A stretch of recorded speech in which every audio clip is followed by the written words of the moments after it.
Two people did the same problem but got two different answers. So how do we know which one is correct? Let's look at their work. First person did 3 plus 5 first. 8 minus 3 plus 2 times 5. Then they did 8 minus 3. They got 5 plus 2 times 5.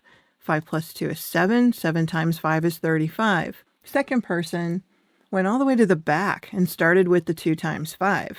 So their second line is 3 plus 5 minus 3 plus 10.